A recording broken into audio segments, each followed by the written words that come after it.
Chapitre 11. Le dernier refuge. L'entrée du refuge, la découverte du refuge. Le refuge se révéla devant nous comme une relique d'une époque oubliée, un bastion silencieux qui semblait résister au temps et au chaos qui nous entourait. Ses murs étaient massifs, faits de métal sombre et marqués par les cicatrices du grand obscurcissement. Et pourtant, malgré les signes de dégradation, les portails semblaient encore incroyablement solides, presque comme s'ils avaient été conçus pour résister à n'importe quoi. « Qu'est-ce que cet endroit ?» murmura Lila, son ton empreint d'émerveillement et de méfiance. « Un refuge, » répondis-je, même si je n'étais pas tout à fait certain de mes paroles. Ou du moins, il l'était autrefois. J'avançais avec prudence vers l'entrée principale, l'appareil pulsant lentement dans ma main, comme s'il reconnaissait la structure devant nous. Chaque pas semblait résonner dans le silence environnant, un rappel de la précarité de notre situation. Le portail était bloqué, mais l'appareil s'activa dès que je m'en approchais. Une lumière bleue irradia de sa surface, projetant un faisceau lumineux qui scanna la serrure métallique. Pendant un instant, le bourdonnement des machines s'intensifia, puis un bruit mécanique emplit l'air. Dans un gémissement métallique, le portail s'ouvrit. Talia fut la première à entrer. Son arc encore prêt, ses yeux scrutant l'environnement à la recherche de la moindre menace. Nous la suivîmes avec précaution, moi avec l'appareil en main, et Lila s'appuyant légèrement sur mon bras, encore faible mais déterminé. À l'intérieur, le refuge était étonnamment intact.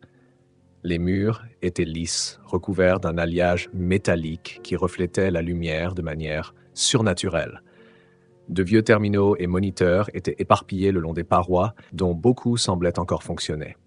Certains écrans émettaient de faibles lueurs vertes, affichant des données que je ne parvenais pas à déchiffrer. « Cet endroit semble vivant, » dit Talia, son ton âpre, mais non dénué d'admiration. Je ne pouvais lui donner tort. Malgré l'aspect rudimentaire de certaines parties, le refuge semblait avoir été conçu pour durer. Il y avait des panneaux solaires intégrés dans le plafond, encore fonctionnels, et de petits générateurs émettaient un bourdonnement constant alimentant les lieux. Mais il y avait aussi des signes d'improvisation. Des barrières de métal grossièrement assemblées, des armes rudimentaires entassées dans un coin, comme si quelqu'un avait préparé cet endroit pour une longue résistance. « Pensez-vous que quelqu'un ait vécu ici ?» demanda Lila, sa voix à peine un murmure. « Peut-être, » répondis-je, même si au fond de moi, je connaissais déjà la réponse. Cet endroit était trop ordonné, trop propre. Quelqu'un avait été là, mais depuis combien de temps? Et surtout, où était-il parti? Je m'approchais de l'un des terminaux. L'appareil dans ma main réagit immédiatement, se connectant au système avec un bruit mécanique. Des lignes de texte apparurent à l'écran, des données semblant provenir d'une époque où l'humanité avait encore le contrôle. Il y avait quelque chose de troublant à lire ces mots, comme si je regardais un message laissé par un fantôme. « Que dit-il » demanda Talia, son ton impatient. « Pas grand-chose, » répondis-je, essayant de déchiffrer les informations. « C'est un registre. Il parle de tests, d'expériences. Il semble qu'il cherchait un moyen de protéger les habitants de la surface. Mais quelque chose a mal tourné. Comme toujours, » commenta Talia en secouant la tête. Je continuais à lire, mais chaque ligne de texte semblait plus cryptique que la précédente. Il y avait des références à des adaptations et à des intégrations, mais sans détails clairs sur ce que cela signifiait. « Cet endroit n'est pas juste un refuge, » dis-je finalement, détournant les yeux de l'écran. C'était une base opérationnelle, un centre de commandement. « Pourquoi ?» demanda Lila en serrant mon bras. Je ne répondis pas tout de suite. En réalité, je n'étais pas sûr de vouloir le savoir. Mais une chose était certaine, le refuge n'avait pas été conçu uniquement pour protéger. Il faisait partie de quelque chose de plus grand, quelque chose qu'Omega avait planifié depuis le début. « Nous devons bouger, » dit Talia, interrompant mes pensées. « Cet endroit peut sembler sûr, mais il ne l'est pas. Pas si les machines trouvent un moyen d'entrer. » J'acquiesçais, même si au fond de moi, je savais que nous ne pouvions pas simplement partir. Il y avait quelque chose ici, quelque chose qu'Omega voulait que nous trouvions, et je ne pouvais pas l'ignorer. Alors que nous nous préparions à explorer le reste du refuge, je sentis une étrange sensation grandir en moi. C'était comme si chaque pas nous rapprochait d'une vérité que nous n'aurions jamais pu imaginer. Et pour la première fois, je me demandais si j'étais prêt à la découvrir.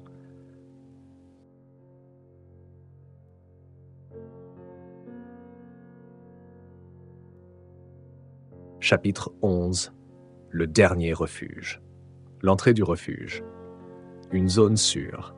J'avançais à travers les couloirs du refuge, l'appareil en main qui pulsait d'une lumière constante, nous guidant comme un phare dans la pénombre.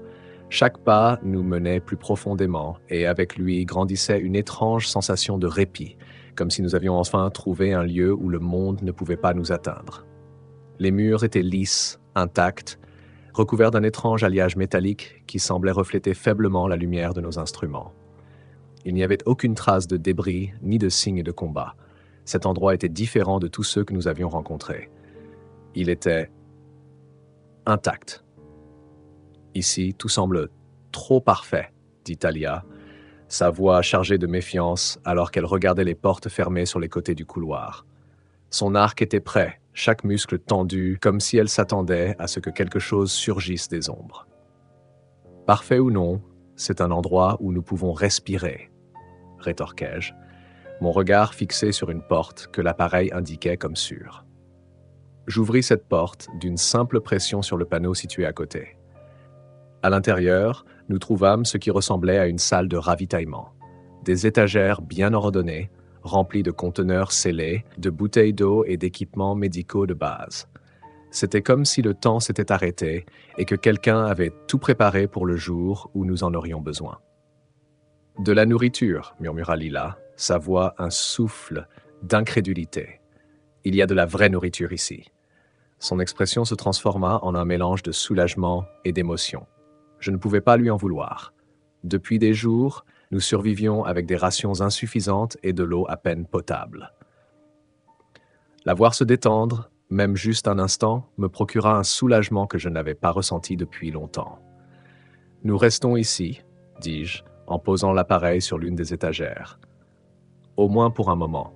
Nous devons soigner nos blessures et nous reposer. » Talia acquiesça à contre-cœur, mais son regard se tournait sans cesse vers l'entrée, comme si elle s'attendait à ce que le refuge se transforme en piège. « Pas trop longtemps, » dit-elle. « Je ne fais pas confiance à un endroit qui semble trop sûr. » Je ne lui répondis pas.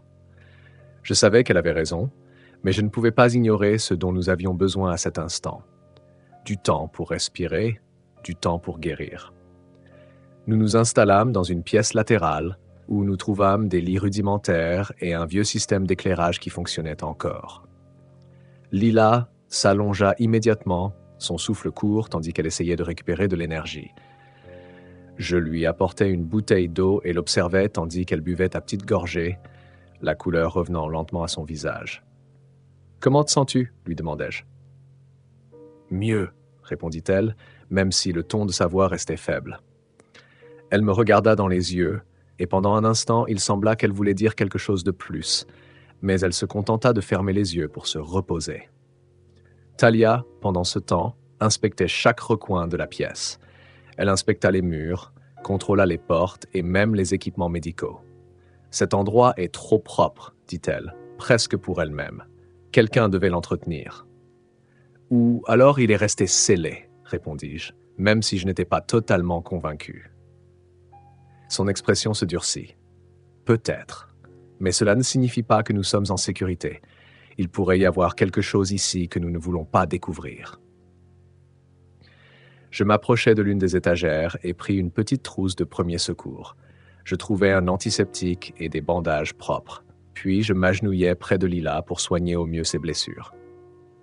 Elle ne dit rien, mais la façon dont elle se détendait légèrement sous mon toucher me fit comprendre combien elle avait besoin de cette pause. « Merci !» murmura-t-elle enfin, sans ouvrir les yeux. Je me contentais d'acquiescer, même si je savais que notre repos serait de courte durée. Nous ne pouvions pas rester là indéfiniment. Pas avec les nanomachines qui nous poursuivaient et les gardiens toujours sur nos traces. « Fabio !» appela Talia, son ton plus bas qu'à l'ordinaire. Je me tournai vers elle et la trouvai près d'une des fenêtres blindées. Elle regardait dehors, mais je ne parvenais pas à comprendre ce qu'elle voyait. « Ne te détends pas trop. Cet endroit peut nous offrir ce dont nous avons besoin, mais il ne nous donnera pas tout. Je m'approchais et regardais dans la même direction, mais tout ce que je voyais était le vide du monde souterrain. « Je sais, dis-je, mais nous devons prendre ce que nous pouvons maintenant. Nous ne savons pas ce qui nous attend. » Elle acquiesça, mais son regard resta fixé vers l'inconnu. « J'espère que tu sais ce que tu fais. » Je ne répondis pas. La vérité, c'est que je n'en savais rien. Mais en cet instant, avec le refuge qui nous enveloppait comme une illusion de sécurité, tout ce que je pouvais faire, c'était espérer que le prochain pas serait le bon.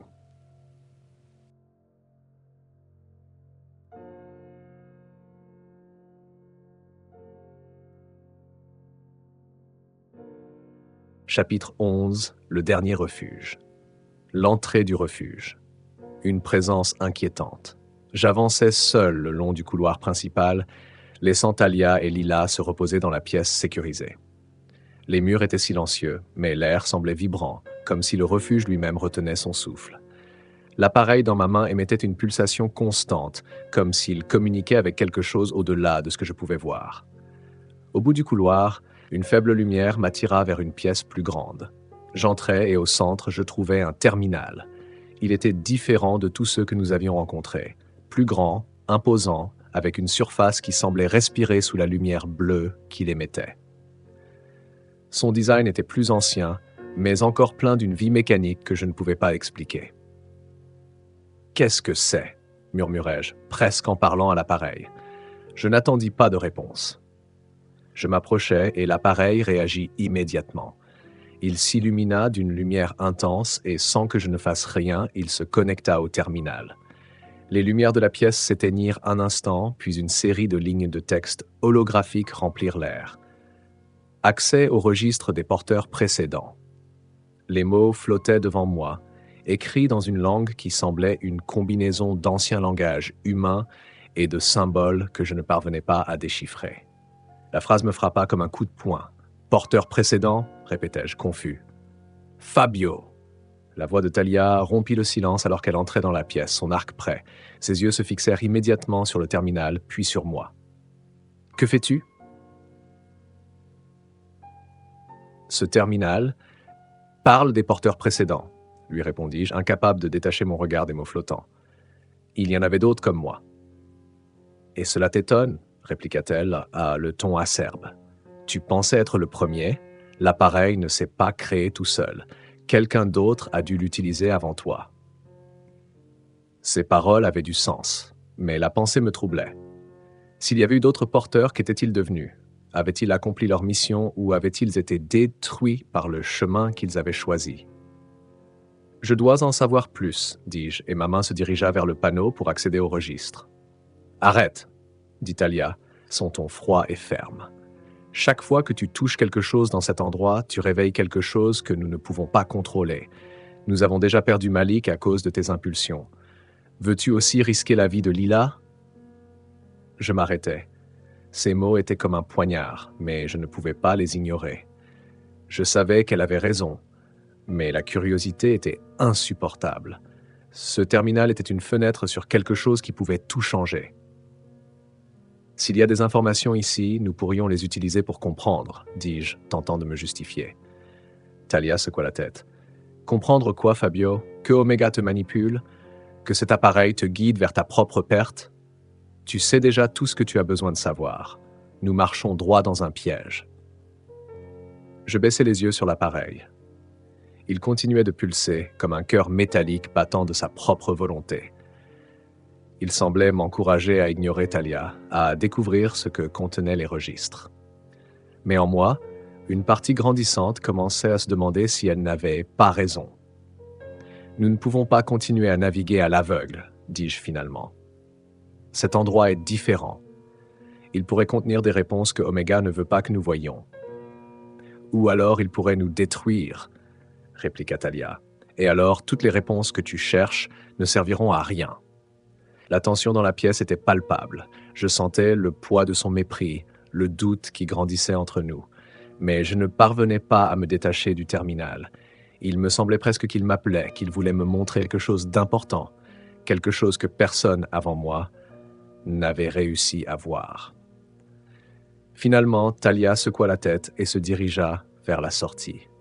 « Fais ce que tu veux, Fabio, mais ne compte pas sur mon aide quand tout s'effondrera. » Je la regardais quitter la pièce, me laissant seul avec le terminal et l'appareil. Je respirais profondément, puis levai la main pour appuyer sur la commande. Les lumières du terminal s'intensifièrent et un nouvel écran apparut. Accès autorisé. Chargement des registres. Alors que les mots remplissaient la pièce, je ressentis une vague d'anticipation et de peur. Je ne savais pas ce que j'allais découvrir, mais une chose était certaine. Il n'y avait plus moyen de faire marche arrière.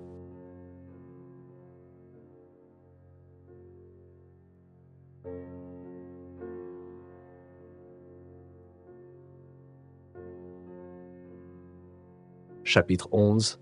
Le dernier refuge. L'entrée du refuge, les histoires des vaincus, les registres des porteurs.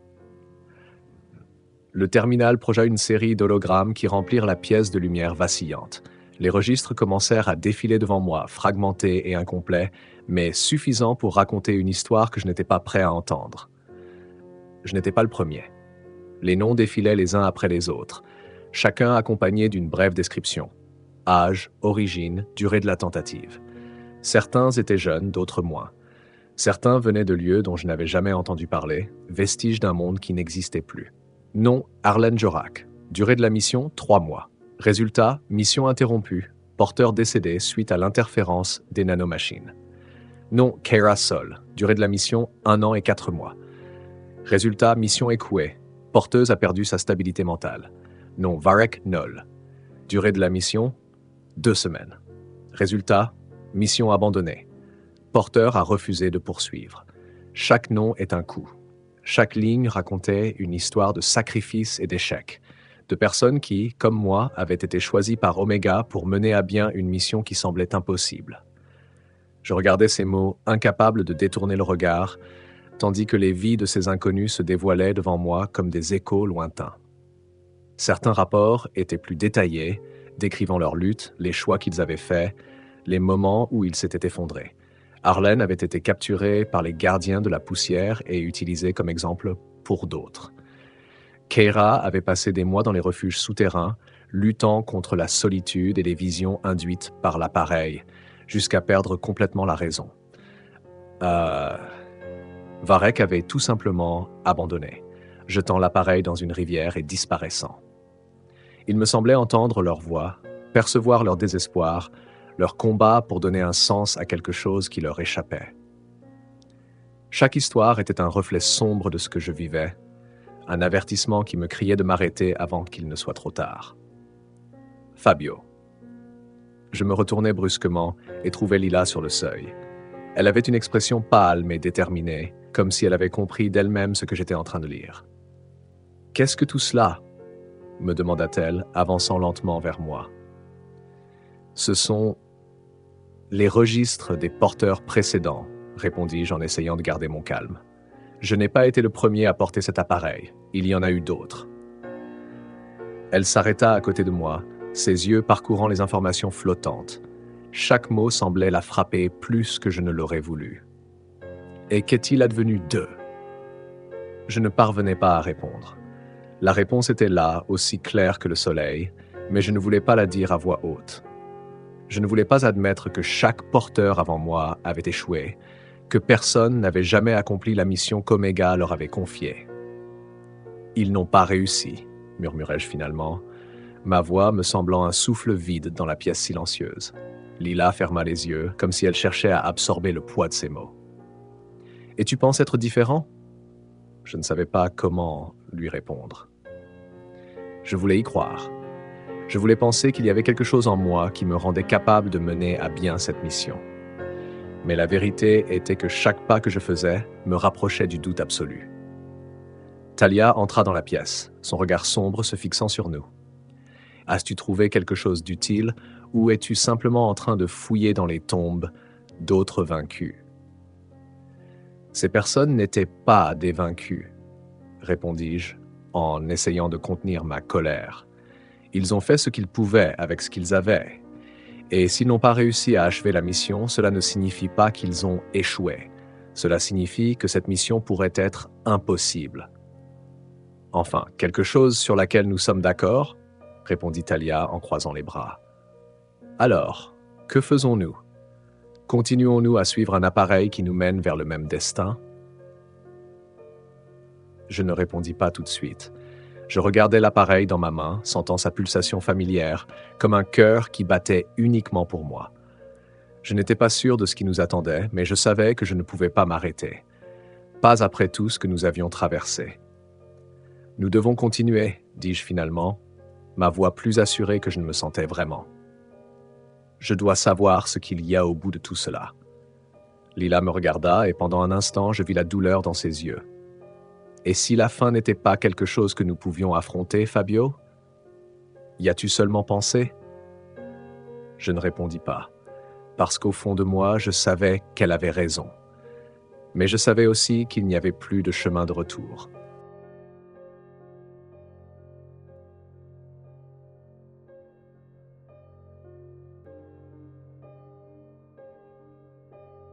Chapitre 11, le dernier refuge. L'entrée du refuge. Les morts des porteurs. Les hologrammes remplissaient la pièce d'image que je n'aurais jamais voulu voir. C'étaient des fragments de vie brisés, des enregistrements froids et impassibles de personnes qui avaient porté l'appareil avant moi, seulement pour rencontrer une fin horrible. L'un d'eux, un jeune homme, peut-être à peine plus âgé que moi, courait à travers un tunnel semblable à ceux que nous avions traversés. L'essaim de nanomachines le poursuivait, l'enveloppant en quelques instants. Les particules métalliques grimpaient sur lui, l'engloutissaient, jusqu'à ce qu'il ne reste rien d'autre qu'un tas de poussière brillante. Une autre image montrait une femme dans un refuge semblable à celui où nous nous trouvions. Elle était recroquevillée dans un coin, l'appareil entre ses mains. Son regard était vide, comme si elle avait vu quelque chose de trop grand pour être compris. Il n'y avait aucun mouvement, aucune voix, seulement le silence, jusqu'à ce que les gardiens de la poussière fassent irruption dans la pièce. Ils la traînèrent sans pitié et l'enregistrement s'interrompit brusquement. Je ne pouvais pas détourner le regard. Chaque image semblait m'entailler, m'arrachant quelque chose à l'intérieur. Ces personnes avaient marché sur le même chemin que moi, avaient affronté les mêmes dangers, mais aucune d'elles n'avait survécu. Fabio. La voix de Lila était faible, mais son ton était chargé d'émotion. « Pourquoi regardes-tu ces choses? Tu ne te rends pas compte de ce que cela signifie? » « Je dois savoir, » répondis-je sans détourner le regard des hologrammes. « Je dois comprendre ce qui les a poussés à échouer. Je dois savoir ce que j'ai fait de différent ou si je suis simplement en train de suivre leur même destin. » Elle secoua la tête en s'approchant de moi. « Toutes ces personnes sont mortes. Elles ont été dévorées par ces choses ou tuées par les gardiens. Fabio, est-ce vraiment l'avenir que tu veux? » Je n'avais pas de réponse pour elle. Les images continuaient à défiler, chacune plus cruelle que la précédente. Un vieil homme, serrant l'appareil contre sa poitrine, était submergé par une foule de gardiens hurlants. Une jeune fille, qui ne semblait pas avoir plus de 16 ans, était piégée dans une salle inondable, les nanomachines s'infiltrant par chaque interstice. Chaque mort était différente.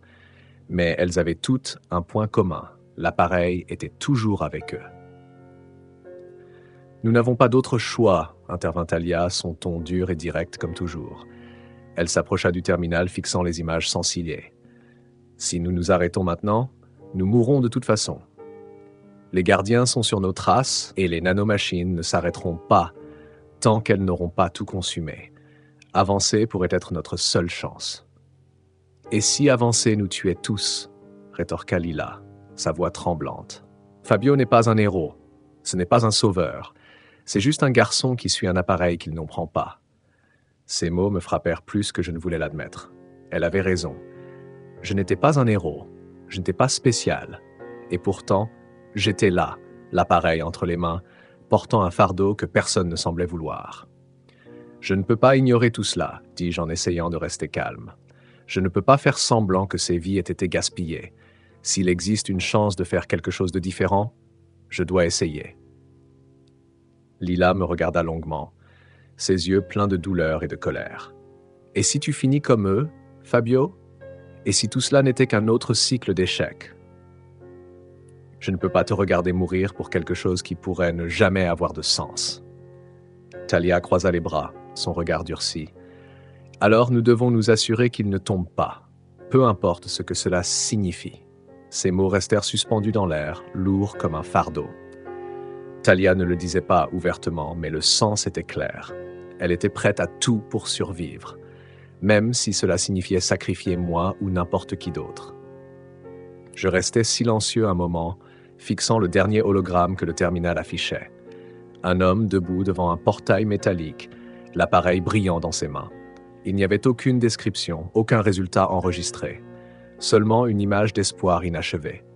« Je ne sais pas si j'y arriverai », dis-je enfin, ma voix à murmure. « Mais s'il existe ne serait-ce qu'une chance de changer les choses, je ne peux pas reculer. » Lila baissa les yeux, serrant les poings faiblement. Talia, elle, acquiesça, son visage dépourvu d'émotion. « Alors espérons que tu sois plus fort que ceux qui sont venus avant toi, » dit-elle. Je ne répondis pas.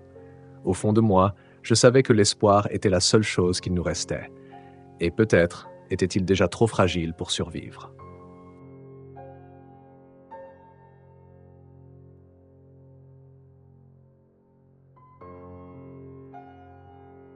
Chapitre 11, le dernier refuge. L'entrée du refuge. Le poids de l'histoire.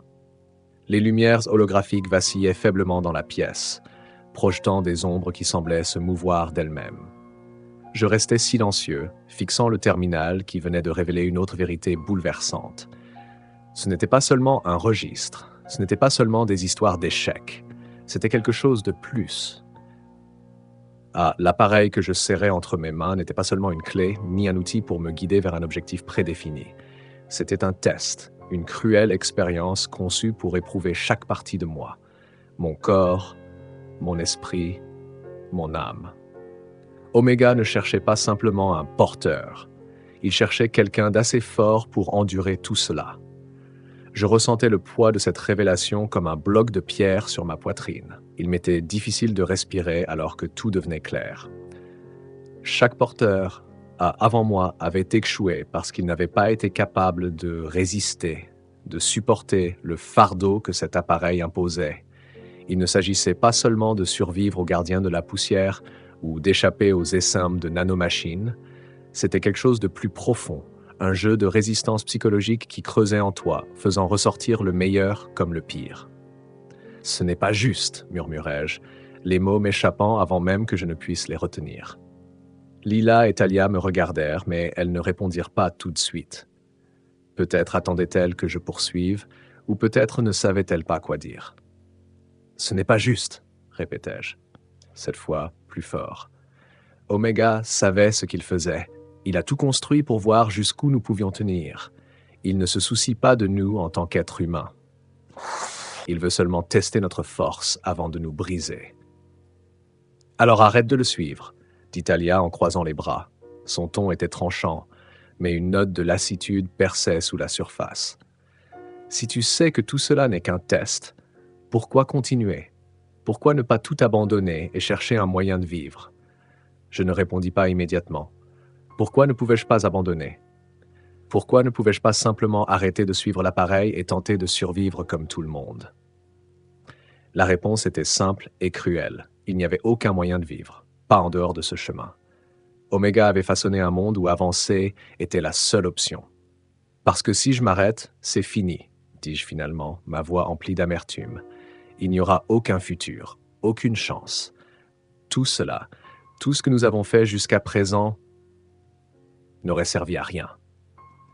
Lila me fixa, ses yeux remplis d'une tristesse qui me fit mal. « Fabio, dit-elle, sa voix un murmure. Et si tu ne pouvais pas gagner? Et si tu n'étais qu'un autre nom sur ce registre ?» Ces mots me frappèrent comme un coup de poing. Les images des autres porteurs envahirent mon esprit, leurs visages, leurs échecs, leurs morts. Ils avaient été comme moi, déterminés, désespérés, peut-être même courageux. Pourtant, un à un, ils étaient tombés. Ils n'avaient pas été assez forts. Qu'est-ce qui me rendait différent? Je n'avais pas de réponse. Je ne pouvais pas lui dire que j'y arriverais parce que je n'en étais pas sûr. Tout ce que je savais, c'était que je ne pouvais pas m'arrêter. Pas maintenant. Pas après être allé aussi loin. Je ne sais pas, admis-je, ma voix brisée. Je ne sais pas si je peux réussir. Je ne sais pas si je suis assez fort. Mais je ne peux pas abandonner. Je ne peux pas accepter que tout cela était inutile. Lila baissa les yeux, serrant les poings comme pour se retenir de quelque chose. Talia, en revanche, me fixa avec une intensité glaciale qui me fit frissonner. « Alors ne rate pas, dit-elle, ces mots aussi tranchants qu'une lame. Si tu choisis d'avancer, assure-toi de réussir, parce que je ne supporterai pas un autre échec. Pas après tout cela. » J'acquiesçais, même si au fond de moi, je sentais un vide grandissant. Je savais que chaque pas en avant demanderait davantage. Plus de sacrifices, plus de souffrance, plus de force. Je savais aussi que je n'étais pas certain d'en avoir assez. Mais je n'avais pas d'autre choix. Je regardais l'appareil dans ma main. Sa lumière pulsait lentement, comme s'il savait que je me détais intérieurement. Il me semblait presque entendre un murmure, une incitation à continuer, à ne pas abandonner. Mais chaque pulsation me rappelait aussi que je n'étais pas le premier et que le destin de ceux qui étaient venus avant moi m'observait. Je soupirais profondément, levant les yeux vers Lila et Talia.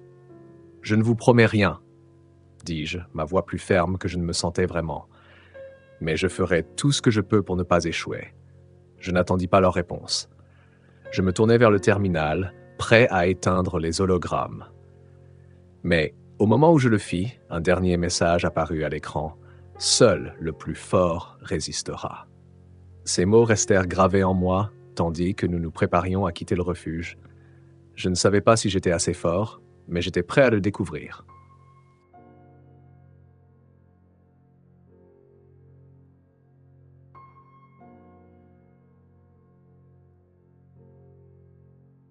Chapitre 11. Le dernier refuge. L'entrée du refuge Marek les rejoint. L'avertissement de Malik. Le refuge était plongé dans un silence irréel. Après tout ce que nous avions vécu, il était presque impossible de s'habituer au calme. Mais je savais qu'il ne durerait pas. L'air semblait dense, chargé d'une tension que je ne pouvais pas ignorer. Je fouillais parmi les débris dans l'une des pièces latérales lorsque je trouvai un vieux dispositif. Un communicateur couvert de poussière avec des câbles apparents et un écran noir reflétant mon visage. Le dispositif semblait inutilisable, mais quelque chose me poussait à essayer. Je posai mon appareil à côté de celui-ci et, contre toute attente, il s'activa. L'écran s'illumina d'une faible lueur suivie d'un grésillement statique qui me fit frissonner. Puis la voix arriva. « Ton temps est presque écoulé. » Le sang se glaça dans mes veines. La voix était inconfondable. Basse, tranchante, chargée d'une détermination qui semblait creuser directement dans mon esprit. Marek. Fabio. Talia entra dans la pièce, alertée par le son. Je me retournai vers elle, le communicateur encore allumé dans ma main. Avant que je ne puisse dire quoi que ce soit, la voix parla à nouveau. « Tu ne peux pas te cacher. Tu ne peux pas fuir. Je te trouverai et quand je le ferai, je prendrai ce qui appartient à la poussière. » Talia s'approcha rapidement, arrachant l'appareil de ma main et l'éteignant d'un geste brusque. « Nous devons bouger, » dit-elle, son ton décidé mais légèrement tremblant. « Il n'est pas loin. S'il a réussi à se transmettre, cela signifie qu'il sait exactement où nous sommes. » Je courus vers la salle principale, où Lila se reposait sur un matelas de fortune. Son expression, détendue quelques minutes plus tôt, se figea immédiatement en voyant mon visage. « Que se passe-t-il » demanda-t-elle, tentant de se lever. « Marek est ici, » dis-je, le souffle court. « Il nous a trouvés. » Talia ne perdit pas une seconde. « Nous devons nous préparer. Cet endroit pourrait tenir un moment, mais pas longtemps. S'ils attaquent en masse, nous sommes perdus. » Elle commença à rassembler tout ce qui pouvait être utilisé comme défense. Vieilles planches de métal, câbles arrachés, même quelques charges rudimentaires qui restaient dans le refuge. Je l'observais alors qu'elle travaillait avec une concentration presque terrifiante. Elle était habituée à cela, à se préparer pour le combat, à ériger des défenses avec ce qu'elle trouvait. Fabio, dit-elle soudain, sans s'arrêter de travailler. « As-tu trouvé quelque chose d'utile ici ? Quelque chose que nous pourrions utiliser pour les repousser ?» Je regardais l'appareil dans ma main.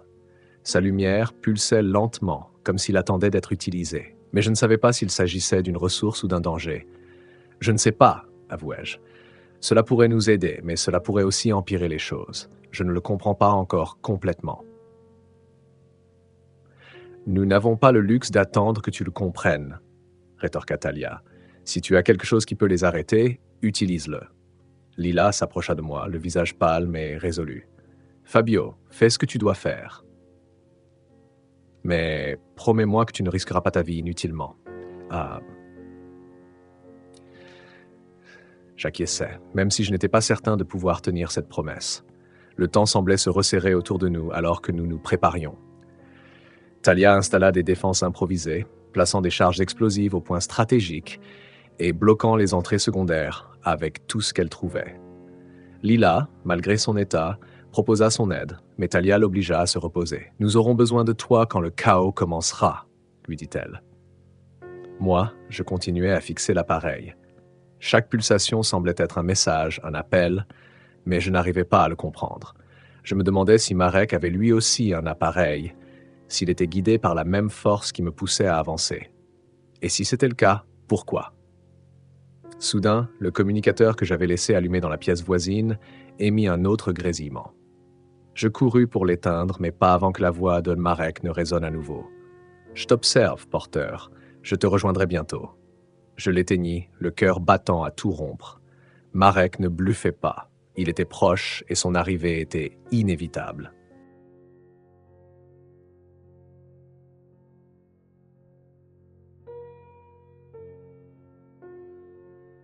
Chapitre 11. Le dernier refuge. L'entrée du refuge, l'arrivée des gardiens. Le bruit des pas arriva avant toute autre chose. C'était un martèlement rythmique, lourd qui semblait se multiplier dans l'obscurité. Je m'arrêtai au milieu du couloir, écoutant avec une tension croissante. Puis commencèrent les cris. « Porteur, sors et affronte ton jugement. » La voix de Marek était inconfondable. Elle résonnait contre les murs du refuge avec une force qui semblait impossible.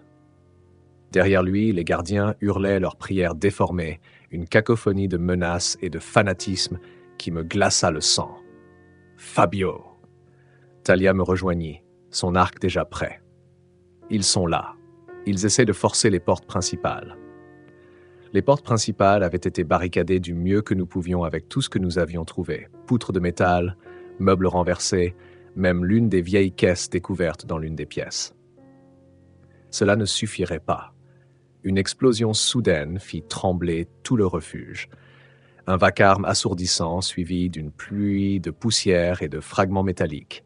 Les gardiens utilisaient des explosifs rudimentaires, mais suffisamment puissants pour mettre en péril notre défense. « Cela ne tiendra pas longtemps, » dit Talia, les dents serrées en préparant une flèche. « Si nous ne faisons rien, ils seront à l'intérieur dans quelques minutes. » Lila s'approcha, le visage pâle mais déterminé. « Nous ne pouvons pas les laisser nous trouver. Fabio, peux-tu utiliser l'appareil pour fermer les portes ou pour les arrêter d'une manière ou d'une autre ?» Je regardais l'appareil dans ma main. La lumière pulsait de façon irrégulière comme consciente du danger. Je le levai, essayant de comprendre comment l'utiliser. J'avais déjà vu ce qu'il pouvait faire, interférer avec les nanomachines, émettre des ondes électromagnétiques. Mais pouvait-il arrêter des explosifs? Une autre explosion fit trembler le sol. J'entendis le métal des portes gémir sous la pression. Les gardiens hurlaient et parmi leurs cris, la voix de Marek se détachait clairement. « Porteur, tu ne peux pas te cacher. La poussière te trouvera. Fabio, bouge-toi. » Talia me poussa vers une console près de la porte. Elle était ancienne, couverte de poussière et de rouille, mais semblait encore reliée au système du refuge. « Essaie de l'utiliser. Peu importe ce que c'est mieux que rien. » Je m'approchai de la console, plaçant l'appareil sur le panneau principal. Pendant un instant, rien ne se passa. Puis la lumière de l'appareil s'intensifia et le panneau s'alluma d'une lueur bleue. Une série de symboles incompréhensibles apparut à l'écran, suivis d'un grondement sourd qui semblait provenir de tout le refuge. « Que se passe-t-il » demanda Lila, son ton empreint d'angoisse. « Je ne sais pas » répondis-je, tentant d'interpréter les symboles. C'étaient des schémas, peut-être des commandes, mais aucun de nous ne les comprenait. J'appuyai sur l'un des boutons de l'appareil et une nouvelle série de sons remplit l'air. Cette fois-ci, il y eut une réaction. Les murs commencèrent à bouger. « Les portes se renforcent !» cria Talia. désignant les panneaux métalliques qui glissaient en place, scellant davantage l'entrée. Mais ce n'était pas suffisant. Les gardiens continuaient à frapper, et une autre explosion fit sauter une partie de la barricade. À travers la fumée, j'aperçus leurs silhouettes. Masques, armures de fortune, armes rudimentaires, mais une détermination impitoyable qui me fit trembler. « Nous ne tiendrons pas ainsi !» hurla Talia, décochant une flèche qui frappa l'un des gardiens en pleine poitrine, le faisant basculer en arrière. Malik, même s'il n'était plus avec nous, semblait encore présent en esprit, alors que Talia combattait avec la même férocité qu'il aurait montrée. « Fabio, tu dois faire plus !» cria Lila en saisissant mon bras. J'appuyai sur un autre bouton de l'appareil. Cette fois, une onde électromagnétique traversa l'air, désactivant temporairement certaines de leurs armes et semant le chaos parmi les gardiens. Mais ce ne fut pas suffisant pour les arrêter complètement. « Nous devons trouver une autre issue, » dit Talia en décochant une autre flèche. « Nous ne pouvons pas rester ici. »« Il n'y a pas d'autre issue, » dis-je, la panique montant en moi. « Ce refuge est la seule chose qui nous protège encore. »« Pas pour longtemps, » répondit Talia, son ton aussi dur que l'acier. Lila me regarda, et dans ses yeux, je vis la même peur que je ressentais. Je ne savais pas si nous pouvions tenir. Je ne savais pas si nous pouvions gagner. Mais une chose était certaine, Marek ne s'arrêterait pas tant qu'il ne nous aurait pas détruits.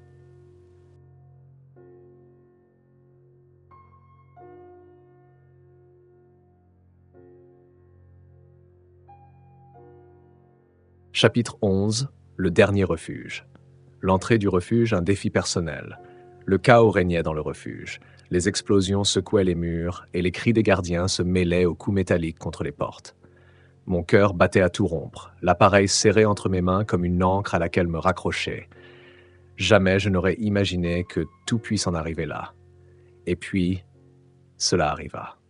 La porte secondaire, celle que nous avions bloquée à la hâte avec tout ce que nous avions trouvé, explosa vers l'intérieur dans un fracas assourdissant. La fumée emplit la pièce, obscurcissant tout pendant un instant.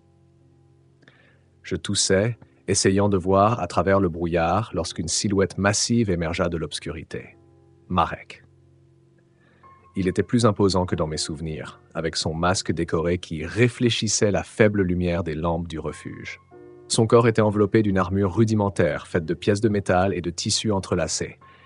Mais ce qui me frappa le plus furent ses yeux, visibles à travers les fentes du masque, remplis de haine, mais aussi d'une étrange froideur glaciale. « Porteur », dit-il, sa voix un grondement sourd qui semblait vibrer contre les murs. « Je t'ai trouvé. Maintenant, tu affronteras le jugement de la poussière. » Derrière lui, ses partisans attendaient, prêts à entrer, mais d'un geste de la main, il les arrêta. Cela était personnel. « Tu ne peux pas gagner, Marek, » dis-je, tentant de masquer la peur dans ma voix. « Tout ce que tu fais est inutile. Tu ne peux pas arrêter ce qui a été mis en marche. » Il rit, un son profond et dénué de toute joie. « Tu ne comprends rien, démon. Tu es le fléau, l'erreur qui doit être effacée. Je ne combats pas pour gagner. Je combats pour purifier. » Avant que je ne puisse réagir, Marek avança, brandissant une lance grossière mais mortelle. Il me lança un regard presque compatissant, comme s'il croyait vraiment être le seul à voir la vérité. « Si tu veux protéger ton groupe, porteur, dit-il en pointant sa lance vers moi, bats-toi. Bats-toi pour le destin de ton appareil. Bats-toi pour ton péché. » Je n'avais pas le choix. Je savais que si je refusais, il détruirait tout ce qui me restait. Je me tournai vers Talia et Lila qui observaient la scène, les yeux écarquillés, prêtes à intervenir. « Non !» dis-je en levant la main pour les arrêter. « Cela se passe entre lui et moi. »« Tu es fou !» hurla Talia, mais je ne répondis pas. Je pris une profonde inspiration et serrai l'appareil. Je n'étais pas un combattant. Je n'avais jamais tenu une arme dans l'intention de tuer. Mais en cet instant, je savais qu'il ne s'agissait plus seulement de moi. C'était pour l'appareil, pour la mission, pour les personnes que j'avais promis de protéger. Marek avança, frappant avec sa lance. Je parvins à esquiver de justesse, sentant l'air tranché par l'arme à quelques centimètres de mon visage. Je ne pouvais pas me battre selon ses règles. Je devais utiliser ma tête. J'utilisais l'appareil. J'appuyais sur un des boutons et une onde électromagnétique se propagea dans la pièce. Elle n'était pas assez forte pour l'arrêter, mais elle le ralentit, faisant vaciller son équilibre. J'en profitais pour saisir une barre métallique au sol et la brandir comme une arme improvisée. Le duel fut brutal. Marek était fort, rapide, et ses attaques étaient précises, mais j'usais de ruse, me déplaçant vite et utilisant l'environnement à mon avantage. Je frappais avec la barre, mais le métal de son armure absorba le choc. Il contre-attaqua et sa lance effleura mon flanc, m'entaillant superficiellement. La douleur était aiguë, mais je ne pouvais pas m'arrêter. Chaque mouvement était un acte désespéré. Chaque coup, une tentative de survie. Mon esprit tournait à toute vitesse, cherchant une faiblesse, une stratégie. Je savais que je ne pouvais pas l'emporter par la force, mais je pouvais jouer sur son arrogance. « C'est tout ce que tu as, Marek » criai-je pour le provoquer. « Tu es le grand purificateur et tu n'arrives même pas à me vaincre ?» Sa colère explosa. Il attaqua avec plus de férocité, mais ses mouvements devinrent moins précis. Je le forçai à reculer vers un mur, là où l'une des charges explosives placées par Talia était installée. J'appuyai sur un bouton de l'appareil, déclenchant un signal qui fit exploser la charge. L'explosion le frappa sur le côté, le projetant lourdement au sol. Son armure avait amorti le choc, mais il était clairement blessé. Je m'approchai, la barre métallique encore en main. Marek me fixa, son souffle court. « Tu ne gagneras pas, dit-il en crachant du sang. La poussière trouvera un chemin. » Je le regardais, la sueur coulant sur mon visage. Puis, sans un mot, je me retournai pour rejoindre mon groupe. Marek n'était pas mort, mais il était vaincu. Pour l'instant.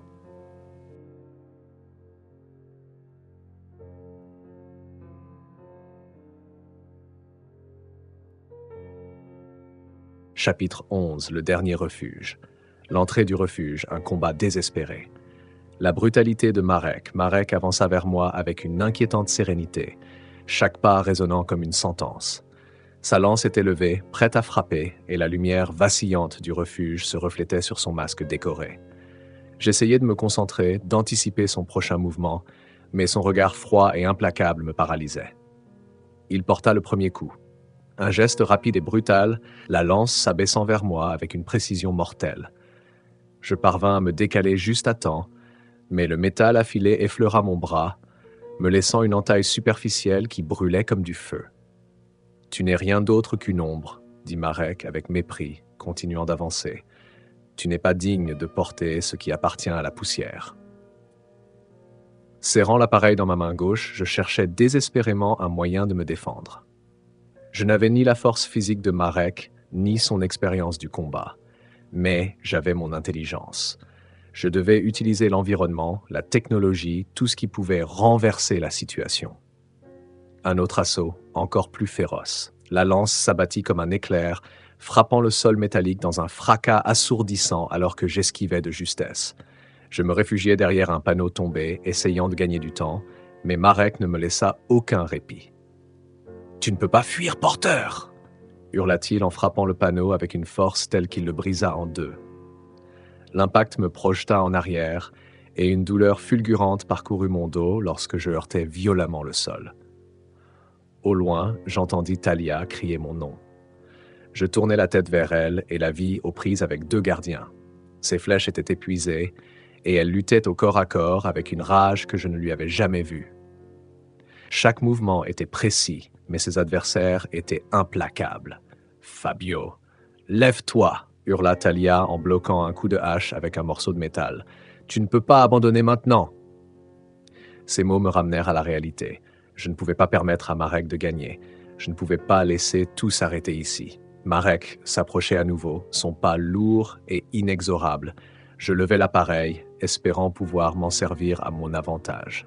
J'appuyai sur l'un des boutons, libérant une onde électromagnétique dans l'air. Pendant un instant, Marek chancela, son équilibre rompu par la décharge. J'en profitais pour attaquer. Je saisis une barre de métal au sol et l'utilisai pour frapper sa lance, déviant son attaque suivante. Mais sa force était bien trop supérieure. D'un coup sec, il me repoussa en arrière, me faisant lâcher la barre.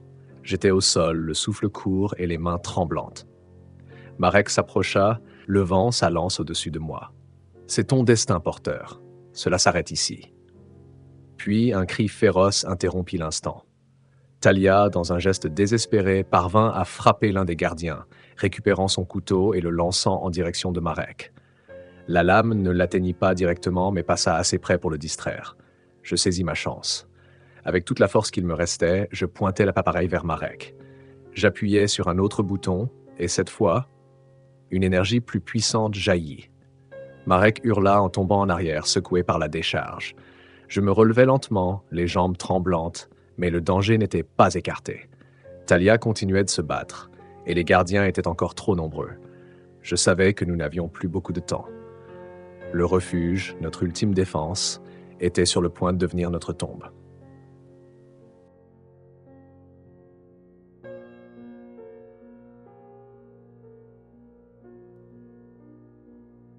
Chapitre 11, le dernier refuge. L'entrée du refuge, un combat désespéré. Fabio trouve son courage. Marek avançait vers moi, implacable. Sa lance semblait aussi lourde que l'air suffocant autour de nous, mais elle se déplaçait avec une précision mortelle. Je n'avais aucune arme, seulement l'appareil et une pièce remplie de possibilités que je n'avais pas encore explorées. Je devais réfléchir et je devais le faire vite. Ses pas étaient lourds, mais chacun de ses mouvements était calculé. Il me fixait avec ses yeux glacials à travers son masque, et tout ce que je voyais en lui, c'était la haine.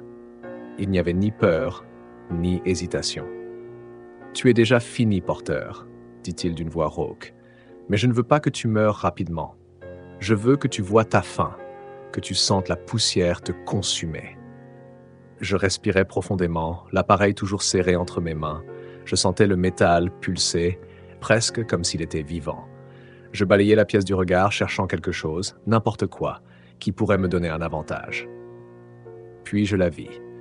Une poutre métallique, appuyée précautionneusement contre un panneau du plafond. Si je trouvais un moyen de la faire tomber, elle pourrait s'écraser directement sur Marek. C'était risqué, mais je n'avais pas d'autre choix. Je reculais lentement, attirant Marek vers cet emplacement. « Tu ne peux pas arrêter ce qui est en marche, Marek. Même si tu me tues, Omega trouvera un autre moyen. Tu ne gagneras jamais. » Son rire était vide, sans joie. Je me fiche de gagner. Tout ce qui m'importe, c'est de te détruire, toi et ton démon. D'un geste rapide, il lança sa lance vers moi. Je me baissais juste à temps, le métal sifflant au-dessus de ma tête. J'utilisais l'appareil pour libérer une nouvelle décharge électromagnétique, assez forte pour le faire chanceler un instant. C'était le moment. De toutes mes forces, je lançai un morceau de métal contre le panneau au-dessus de lui. La poutre tomba, frappant Marek de côté et l'envoyant lourdement au sol dans un fracas assourdissant. Je crus que c'était fini, mais je me trompais. Avec un effort impressionnant, Marek se releva, ensanglanté mais toujours déterminé. Son masque était fendu, révélant une partie de son visage, des cicatrices profondes et des yeux brûlants de fanatisme. « Cela ne change rien, » siffla-t-il. « Je ne te vaincrai pas parce que je suis plus fort. Je te vaincrai parce que je suis la justice de la poussière. » Il avança vers moi, boitant mais toujours dangereux. Mon cœur battait à tout rompre. Je ne pouvais plus compter sur l'environnement. Je devais l'affronter directement. L'appareil dans ma main vibrait plus intensément, comme s'il savait que le moment était venu. Je le levai, le pointant vers Marek. Il s'arrêta, observant la lueur bleue qui s'intensifiait. « Un autre tour de ton démon ?» se moqua-t-il. Je ne répondis pas, j'appuyai sur le plus grand bouton de l'appareil et une onde d'énergie jaillit de sa surface. Elle était différente des précédentes, plus intense, plus concentrée. Elle frappa Marek comme un éclair, le faisant hurler de douleur, tandis que son corps était secoué par la décharge. Il tomba à genoux, sa lance glissant de sa main. Pendant un instant, tout sembla figé. Puis, il s'effondra complètement, immobile. Je restai figé, l'appareil toujours pointé vers lui. Mes mains tremblaient et le bruit de ma respiration semblait emplir toute la pièce. C'était fini. Du moins pour l'instant. Talia et Lila s'approchèrent, me regardant avec un mélange de soulagement et de crainte. Talia se pencha sur le corps de Marek pour s'assurer qu'il était vraiment mort. Lorsqu'elle se redressa, ses yeux étaient empreints d'une étrange sérénité. « Je ne pensais pas que tu avais ce coup en réserve », sa voix basse mais chargée de respect. « Moi non plus », répondis-je secoué. Lila s'approcha et posa une main sur mon épaule. « Tu as fait ce qu'il fallait », dit-elle, mais son ton était incertain. comme si elle essayait de se convaincre elle-même. Je regardais l'appareil, toujours palpitant dans ma main. Il m'avait sauvé, mais à quel prix? Je ne pouvais m'empêcher de me demander combien j'étais prêt à sacrifier pour mener cette mission à bien. Et si je serais vraiment capable d'affronter ce qui nous tendait encore.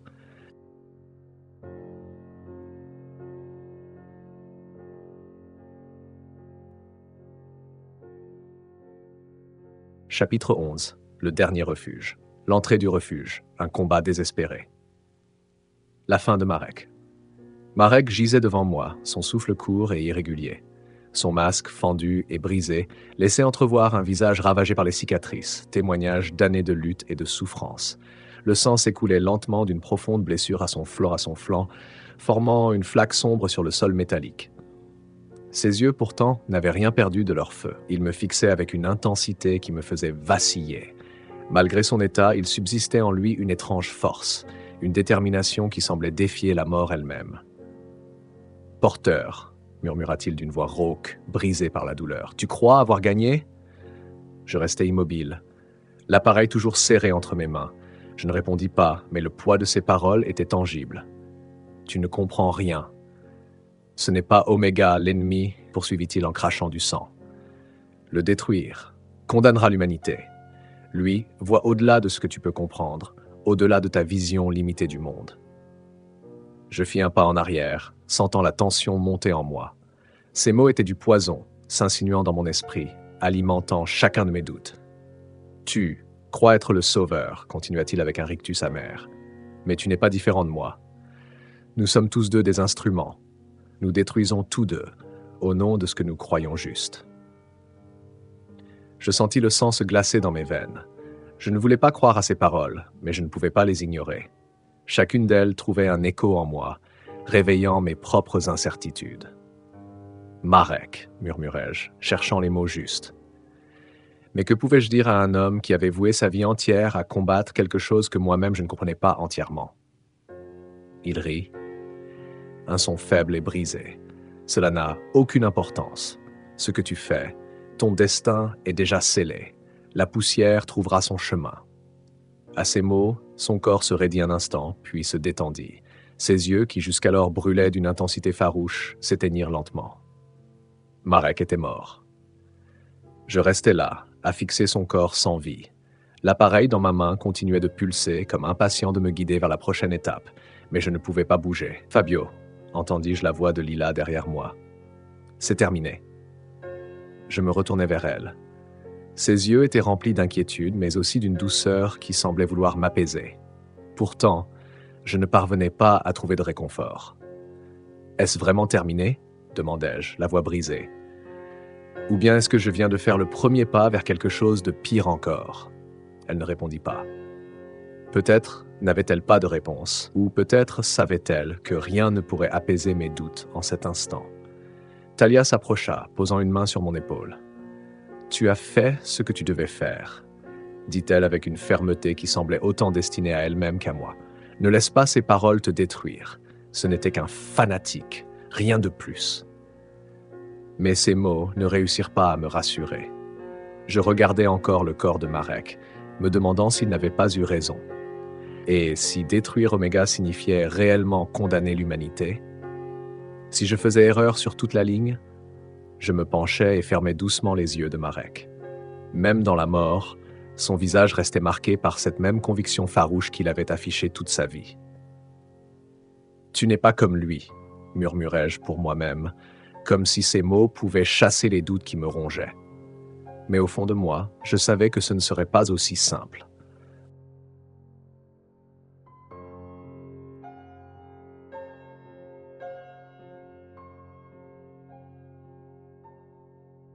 Chapitre 11. Le dernier refuge. L'entrée du refuge, le poids du choix, une victoire amère. Le silence dans le refuge était assourdissant. Après le fracas du combat, les cris des gardiens et le frémissement des armes, il ne restait plus que l'écho lointain du chaos qui s'était déchaîné. Marek était mort et les gardiens s'étaient retirés, laissant derrière eux une traînée de destruction. Mais la victoire n'apportait aucun soulagement. Je m'affalais contre une paroi de métal froid, l'appareil encore serré entre mes mains. Sa lumière bleue pulsait faiblement, rappel constant de la mission qui m'avait été confiée. Je me sentais vidé, comme si toute mon énergie avait été arrachée en même temps que la vie de Marek. « C'est terminé », dit Talia, sa voix rauque d'effort et de tension. Elle était appuyée contre un panneau, le visage strié de sang et de poussière. Elle regardait autour d'elle avec des yeux fatigués, évaluant les dégâts. « Cela ne ressemble pas à une fin », répondis-je à voix basse sans lever les yeux. Je n'avais pas la force de regarder qui que ce soit dans les yeux. Lila s'assit à côté de moi, son souffle court. Elle ne disait rien, mais son silence suffisait à tout exprimer. Elle était épuisée, blessée, mais surtout déçue. Pas forcément de moi, mais de tout ce qui s'était produit. Le refuge avait survécu, mais à un coup immense. Les murs portaient les cicatrices des explosions, avec de profondes entailles et des fissures, laissant apparaître les mécanismes internes. Les provisions que nous avions trouvées étaient presque toutes détruites. Des sacs de nourriture carbonisés, des outils inutilisables, des médicaments écrasés sous les débris. « Nous avons gagné, non ?» demanda Lila, mais son ton était vide, dépourvu de véritable conviction. Je ne répondis pas immédiatement. Mon regard se posa sur le corps sans vie de Marek, toujours étendu au centre de la pièce. Même dans la mort, il semblait conserver une menace sourde. Ces dernières paroles résonnaient dans mon esprit, s'infiltrant dans chacun de mes doutes. « Je ne sais pas, » murmurai-je enfin. « Si c'est une victoire, je n'ai pas l'impression d'avoir gagné quoi que ce soit. » Talia s'approcha, s'essuyant le visage du revers de la main. « Peu importe ce que tu ressens, nous sommes encore en vie. C'est tout ce qui compte. » Je la regardais, cherchant un réconfort dans ses paroles, mais c'était difficile. Son expression était dure, marquée par la bataille, mais il y avait aussi une fragilité qu'elle n'avait jamais laissé paraître auparavant. Peut-être se demandait-elle, elle aussi, si nous avions vraiment obtenu quoi que ce soit. L'appareil vibra légèrement entre mes mains, attirant mon attention. Je le regardais, observant sa lumière pulsante, rythmée comme un battement de cœur. Il n'y avait aucun signe de reconnaissance de notre victoire, aucune indication de satisfaction. Juste la même impulsion, l'appel incessant à continuer. « Cet endroit ne tiendra pas, » dit Talia, rompant le silence. « Nous devons trouver un autre abri, et vite. Les gardiens reviendront, et nous n'avons plus rien pour nous défendre. » Je savais qu'elle avait raison, mais ces mots pesaient lourdement sur ma poitrine. Il n'y avait pas de répit, pas de repos, seulement un mouvement perpétuel vers un but qui semblait chaque jour plus lointain et plus insaisissable. Je me levai lentement, mes jambes lourdes comme du plomb. « Nous trouverons un moyen, » dis-je, plus pour me convaincre moi-même que pour rassurer les autres. Lila me regarda, ses yeux remplis de fatigue et de doute. « Fabio, combien de temps encore ?» Je n'avais pas de réponse. J'en avais jamais eu, et peut-être je ne l'aurai jamais.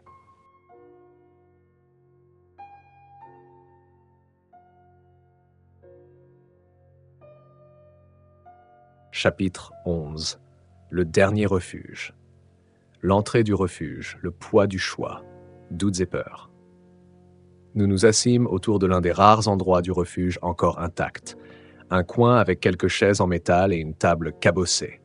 La lumière faible des terminaux encore actifs projetait des ombres tremblantes sur les murs, tandis que le silence pesait lourdement comme une chape oppressante. Lila était à côté de moi, le visage pâle et marqué par la fatigue, mais ses yeux restaient fixés sur les miens. Talia, debout devant nous, tambourinait des doigts sur la table, son agitation nerveuse à peine dissimulée sous son habituel masque de contrôle. « Fabio, » commença Talia, sa voix tranchante mais sans colère, « tu dois nous dire ce que tu as ressenti, là-bas face à Marek, parce qu'honnêtement, tu sembles plus bouleversé que tu ne devrais l'être. » Je baissai les yeux, fixant l'appareil que je tenais toujours entre mes mains. Il était silencieux à présent, mais je sentais encore cette vibration subtile, presque imperceptible, qui semblait battre en écho avec ma propre respiration. « J'ai eu peur, » dis-je enfin, brisant le silence. Ma voix était basse, presque un murmure. Pas seulement peur de lui, pas seulement peur de mourir, mais peur de moi-même, de ce que je suis en train de devenir. Lila se pencha légèrement en avant, son regard rempli d'inquiétude. « Fabio, tu n'es pas comme lui. Tu ne le seras jamais. Tu as fait ce que tu devais faire pour nous protéger. »« Et si je l'étais ?» rétorquai-je en levant les yeux vers elle. Et si cet appareil, cette mission, était en train de me changer? À chaque fois que je l'utilise, je me sens moins humain, comme si je perdais une partie de moi. Talia se racla la gorge, interrompant cet instant fragile. « C'est le prix du commandement », dit-elle, son ton dur mais empreint de compréhension. Quiconque porte la responsabilité d'une chose aussi grande doit sacrifier une part de lui-même. La vraie question est, es-tu prêt à l'accepter? Je ne répondis pas immédiatement. Je fixais l'appareil, revoyant les paroles de Marek, les images des porteurs déchus, la logique froide d'Oméga. C'était comme si chaque choix me poussait plus profondément dans un abîme que je ne pouvais maîtriser. « Je dois le faire », dis-je enfin, ma voix tremblante mais résolue. Je ne peux pas m'arrêter maintenant. Peu importe la peur, peu importe ce que je perds en chemin, je dois avancer. Lila s'approcha, posant doucement une main sur mon bras. « Es-tu sûr de pouvoir tout supporter ? Parce que moi, je ne veux pas te perdre. » Son contact manquerait à la réalité, me rappelant qui j'étais, ou du moins qui j'avais été. Mais même à cet instant, je savais que ma route m'éloignait d'elle, de tous. « Tu ne me perdras pas, » répondis-je, essayant de la convaincre autant que moi-même. « Je ne le permettrai pas. » Talia croisa les bras, nous observant d'un regard dur. « J'espère que tu as raison, Fabio, mais la prochaine étape sera encore plus dangereuse. Oméga ne nous facilitera pas les choses et nous n'aurons pas le droit d'hésiter. » Là-dessus, « Nous sommes d'accord, » répondis-je en me levant. Je regardais successivement Lila et Talia. « Quoi qu'il arrive, nous devons continuer. Et nous devons le faire ensemble. » Lila acquiesça, même si ce fut avec réticence. « Je serai à tes côtés, Fabio. Mais je t'en prie, ne te laisse pas consumer. » Le poids de ses paroles m'accompagna tandis que nous nous préparions à quitter ce refuge temporaire. Je savais que je ne pouvais rien promettre avec certitude. Mais au fond de moi grandissait une détermination féroce. Si je devais affronter la suite, je le ferais avec tout ce que j'avais, même si ça signifiait tout perdre.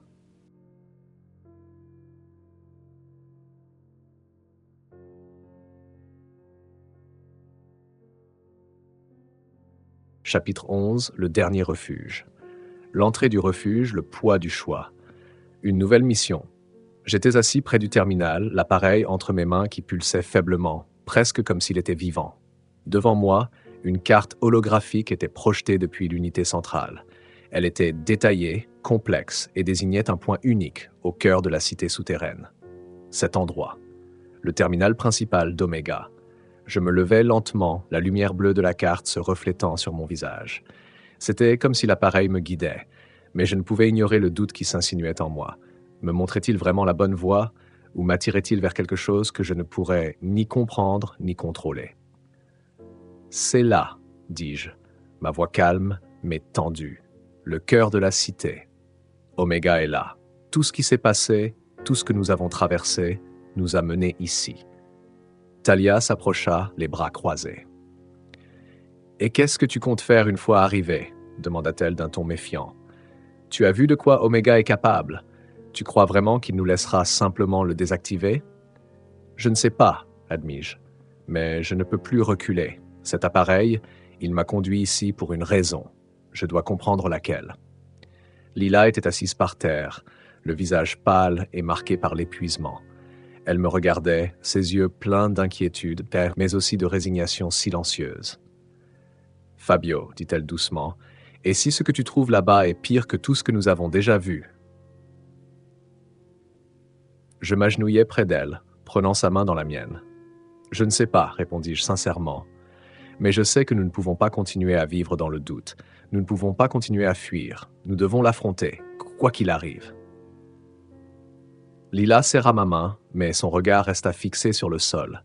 « Alors je te suivrai, » dit-elle enfin, « même si j'ai peur de ce qui nous attend. » Talia se tourna vers le terminal, examinant la carte holographique.